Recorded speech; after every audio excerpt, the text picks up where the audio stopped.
Plaintiff Kendra Banks knew the defendant through her brother, and she agreed to watch his dog for him while he found a new place to live. However, Kendra claims the defendant basically abandoned the dog, and she became attached to her. And then, when she offered to keep the dog permanently, the defendant threatened to kill her. Kendra's suing for dog boarding fees. Defendant James Duffy admits that Kendra took care of his dog for him, but he insists he loves his dog very much and would never abandon her. James says after Kendra tried to kidnap his dog, she then tried to extort money from him, so he refuses to pay her for anything. Tell me what happened. We're here today because I tried to help James out, and he returned the favor by not only taking total advantage of my kindness, but he also threatened to kill me over this. Where do you know him from? He grew up with my brother. We all grew up in the same neighborhood, and over the years, I just grew to be friends with him as well. Okay. Has he been known to kill anyone in the past? No, sir. No, sir. No. Okay. He was raising his hand. Stand up. State your name. I was actually a witness to that. Name, my name is Adam Boots. I'm Kendra's fiance. She told me to wait inside the house. He was on our front porch, and I can't say the actual words, but he said, "Kendra, you stupid, I'll kill you over this dog." Okay, so you believed it was true? Absolutely. He was standing on my porch threatening her over the phone. Did you call the police? I did not call the police. Well, if you gonna let her be killed? No, I mean, not a chance, sir. You said you believed he was gonna kill her, but you didn't call the police. Well, actually, there's quite a bit of, yeah, exactly. There's quite a bit of prologue before that situation actually occurred. He said he believes it. Well, and maybe he did at the time. I mean, I wasn't there, and if I can explain, I'll let you know sort of how that came to pass. Okay. Go ahead. On January 27th, he sent me a text message, and he asked me if I would watch his dog for up to 6 months. The dog had been living with his dad, and unfortunately had been jumping the fence, and his dad didn't feel that he could take care of the dog. So I had some hesitations about the length of time, but the way James kind of presented it to me, I didn't think that the dog would be with me 24 hours a day. I kind of felt like I would be like the primary place where it stayed, but that he would be in contact with me, the dog, and taking part in it, you know, from that point on. The text messages that he sent me and throughout the conversation, the agreement was, he said, I will provide all food and treats and stuff for her for any times she's at your place. What do you think stuff meant? I thought maybe toys. You know, if I needed any incidental things like, you know, leash, anything like that. All right. Let me hear from you, sir. More or less, I have to say that Adam was hiding in the bathroom with my dog when I came to the house. I hide too. You threatening to kill folks. You gotta understand, I love this dog. I did agree to pay for the food, which I still, to this day, say is more than reasonable. I brought receipts to what it cost. What was the original agreement when she took the dog? That I would pay for the food and any medical expenses and anything she needed at the time. Okay. Your Honor, when he actually brought the dog over to my house on February 25th, I made it very clear that there were two huge concerns of mine. I told him that I make arrangements for my dog to go to the groomer once every 2 weeks when I have a housekeeper come. I told him that his dog would also be going to the groomer, or he would need to make arrangements to pick up his dog on Wednesdays. He said, I will pay for the groomer. I never said that. Never said it? Absolutely not. Oh, I have a short-haired dog. There's was no way there I would take her ever to a groomer. new agreement? No. Okay. And do you have proof that there was an additional agreement that he would pay for the grooming? The dog was with me for 4 months, and in that time, James Duffy called me one time. So the dog was dropped off on February 25th.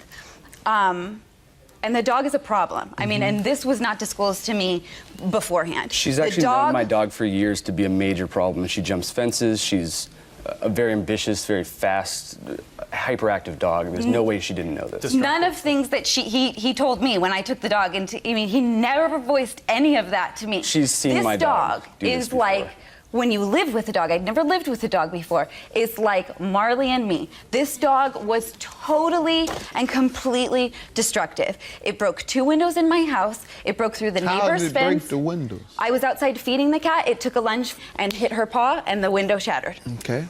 She also shattered another window in the house. She busted through my neighbor's fence, tried to get to their dog.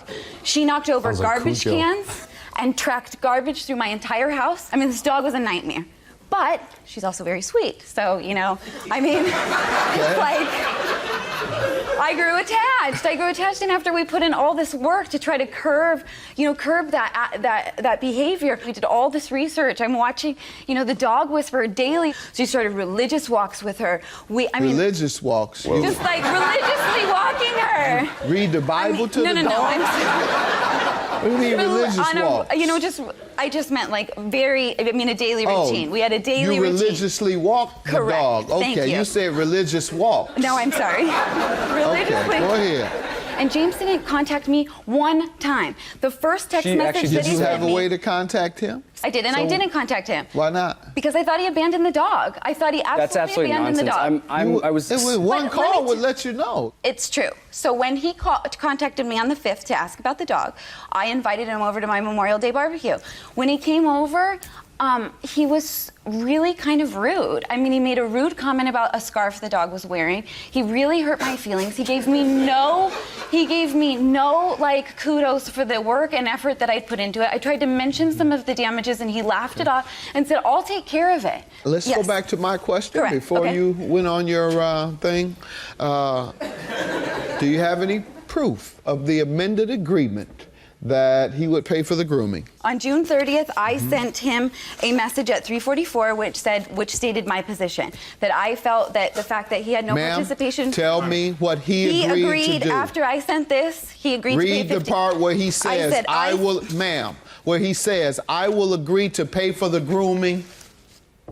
He never directly says I agree to pay Okay, for so the there grooming. was no agreement. All I'm saying is I wrote something out here which clearly detailed what I felt I was owed. The text message that he sent me Did he following agree? this agreed to pay for it. Let's see that. Sir, let me hear from you. After 4 months, she had been watching my dog as a friend. I gave her a heads up on the dog. She said, no, I want to keep your dog. She demanded $2,500 at the time. So I said, look, I'm coming over to your house. I'm coming to get my dog. I got over. Adam was hiding in the back. I saw my dog in their front window. Adam grabbed her, hid in the back with her. When I started calling her on the phone to get them out of the house to get my dog back, she broke into hysterics, left work, came back to her house, threw a huge tantrum on her front lawn, screaming and crying about how she wanted to keep my dog. I've had this dog for 4 years. I rescued her off the side of the road. I've spent thousands of dollars in medical bills. This dog sleeps by my side. This is the first time in that entire period I did not have my dog with me. When she then demanded that, I said, sure, I'll do whatever to get my dog back, including threatening her. At that point, Adam came out, pushed me off the porch, started threatening me, physically actually put his hands on me. Sir. It's absolutely true. Sir. At that point, I said, I'm going to call the police. Then Kendra pulled up, and it turned into, no, calm down, let's talk about this. At that point, I said, look, you're never getting anything if you're going to act like this. Then she starts screaming, I watched court TV, and I'm going to sue you. I'm coming after you. That's not how it And went, it was- Your Honor.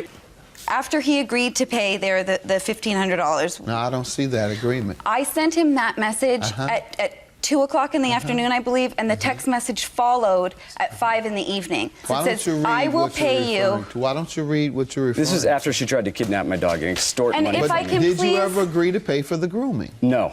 That is so. She says she has it there, so read it to me. This is a very simple. The deal was always that you would pay for food, any damages she did, and any additional costs associated with her living at my house. She has been to the groomer bi-monthly, like I told you, and you agreed to pay for. I told you from the start that Annie would be, I think $1,500 is a That fair says price. you agreed. That part was verbal, because my concern. Why do you keep handing me something I keep- saying that it's there and not it's verbal? Well, the initial agreement. Ma'am, your case is dismissed. You keep contradicting yourself over and over. Have a good day. I never tried to extort money from him. I mean, it was clear. I watched his dog for 4 months and I got no compensation for it. I never tried to kidnap his dog. I offered her the money for the food. She declined it, wanting more money. Or offered. I said, absolutely, that's fine. If you don't want the $150 for the food and you're going to hold out for the $1,500, that's not my problem.